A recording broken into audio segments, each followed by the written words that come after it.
जय हिंद साथियों। भाई मैं आपको बस इतना ही बोलना चाहूँगा, अभी जो माहौल चला हुआ है, इस नेगेटिव माहौल में अपने आप को आप लोग पॉजिटिव रखिए, क्योंकि ये वही माहौल है जहाँ से बच्चा बिल्कुल कहते हैं कि टूट जाता है। उसका मन नहीं होता कि पढ़ने का, उसको लगता है कि अब कोई फ़ायदा नहीं, अब पढ़े क्या ही पढ़ें, है ना? क्योंकि एक ऐसा भी होता है जब तक एक एग्ज़ाम हमें नहीं दिखता है तो एक मोटिवेशन नहीं मिलता है। बट मैं यही कहूँगा, जो इस नेगेटिव माहौल में पड़ गया ना, वही बच्चा कामयाब होता है। आप इस समय आप ये देखिए कि जो मेहनत आपने पहले की है, किसी वजह से आपके कम मार्क्स आए हैं या किसी सब्जेक्ट की वजह से आपके कम मार्क्स आए हैं। तो आप ये देखिए कि ऐसा कौन-सा सब्जेक्ट है जिसकी वजह से आप लोगों के मार्क्स कम आए हैं, या ऐसे कौन से टॉपिक हैं जो आपने पहले नहीं पढ़े हैं, तो उन पे काम कीजिए। हो सकता है कुछ ही टाइम बाद आपको एक अच्छी चीज़ आपको महसूस हो कि भाई हमें सिलेबस अब आ गया है, अब हम लोग एग्ज़ाम निकाल लेंगे।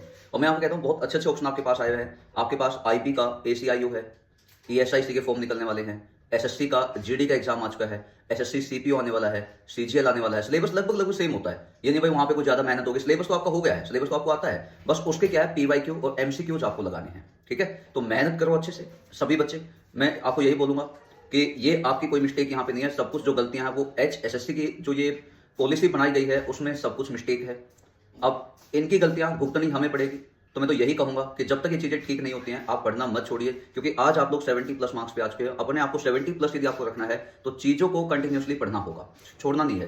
3 चीज़ें माइंड में बसा लो।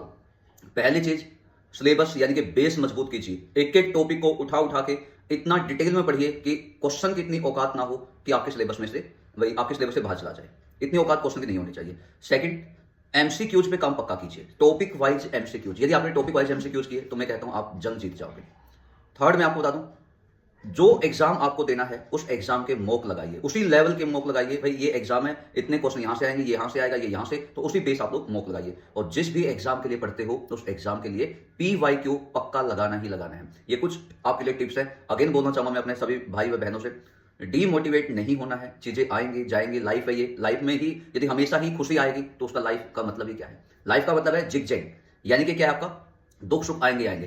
कभी मोटिवेशन आपको ज्यादा मिलेगा, कभी डिमोटिवेट होंगे, लेकिन जो इंसान अपने आप को हमेशा एक पॉजिटिव मान के चलेगा, वही आज के टाइम पे इस दुनिया में, इस लाइफ की जंग में वो कामयाब होगा, है ना? तो ये छोटी सी आज आपके लिए मोटिवेशनल वीडियो थी। अच्छी लगे तो एक बार लाइक कीजिएगा, चैनल को सब्सक्राइब कीजिएगा, ठीक है? मिलते हैं रात को 9 बजे इंग्लिश की एक महा मैराथन क्लास में। Thank you so much, bye bye, जय हिंद।